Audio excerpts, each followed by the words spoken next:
Recording? Yeah. Yeah. The topic is water, water usage in a globalized economy, a right or a commodity? There you go. Okay. So, yeah. Today is very easy. Just go online, Google, Wikipedia, and you will find a lot of facts about water. So the facts I found are this: that water covers 71% of the surface of the earth. And almost everything in the earth actually has water in itself. And we human beings also are consistent of water, partly of water. Like a newly born baby consists 78% of water.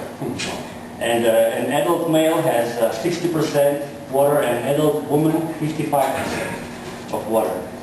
So the water can be used, the water is very important for drinking, washing, irrigation, cooling, heating, recreation, religious ceremonies, food processing, fire extinguishing, etc., etc., etc.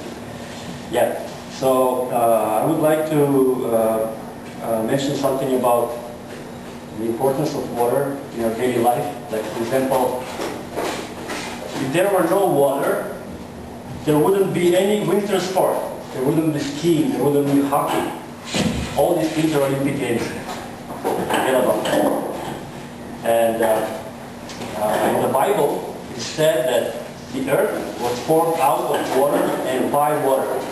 In the Quran, it said living things are made of water.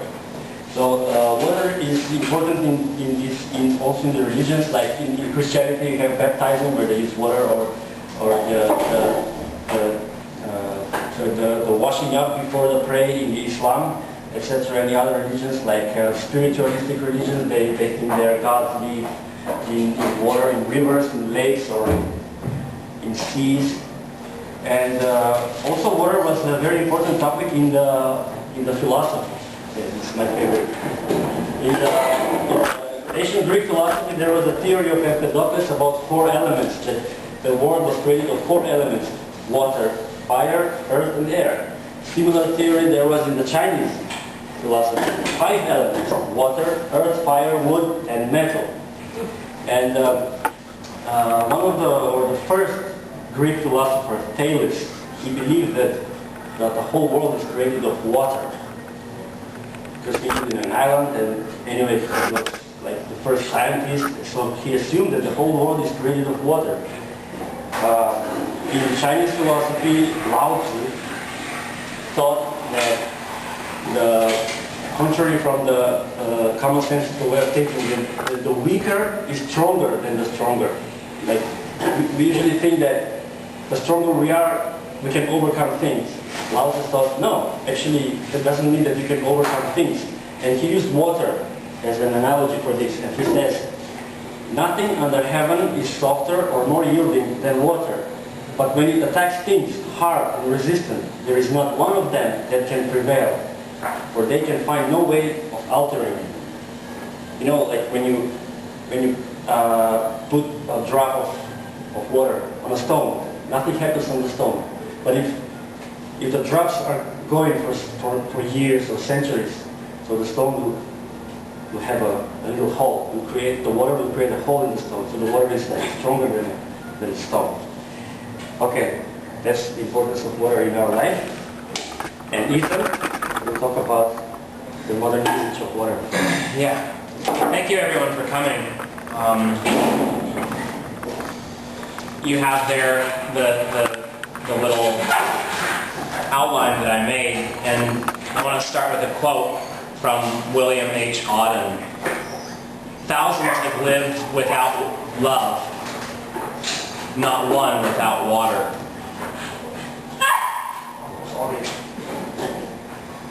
I thought it was very interesting. In my study, I found out, and my Chinese is not great, so this wasn't something I studied in Chinese, this was something that I studied in English, but that the character shui not only means water, but it also means control. And rivals, the word rivals, comes from Latin, and it actually means river. So, you know, water is power, and people have known that for thousands and thousands of years, obviously. I love the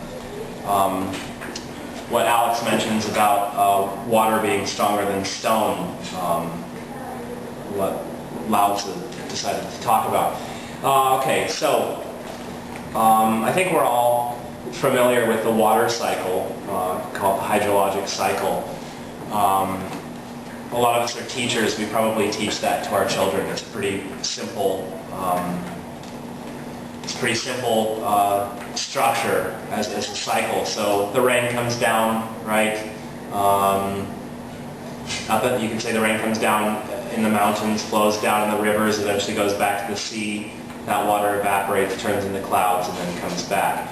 What a lot of people don't understand, though, is that there are regional and local even water cycles. It's not as if the water evaporating from the ocean, say, south of Australia, is that connected to what's going on here locally.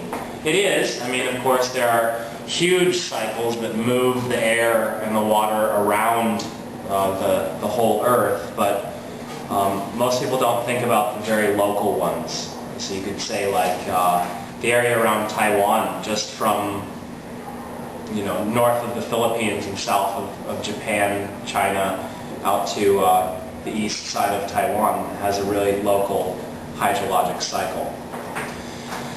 Biodiversity depends on the hydrologic cycle. All of our natural ecosystems depend on that hydrologic cycle. Every living thing on Earth needs water to survive. It just found a new kind of bacteria that builds its life out of other things besides water, I think, something like that, but that's different. So, where do we have our water that's accessible to us? Obviously, there's water in the clouds. It's not very accessible to us. There's water in the ocean. It's not accessible to us. Where is the water that is accessible to us? It's in aquifers, the water table, rivers and lakes. So you could say, where do we get our water? Right here in Taiwan, it comes from a man and woman made dam that creates a lake, and we get our water from that. But a lot of places in the world depend on aquifers. Aquifers are ancient, usually ancient underground tables or reservoirs of water.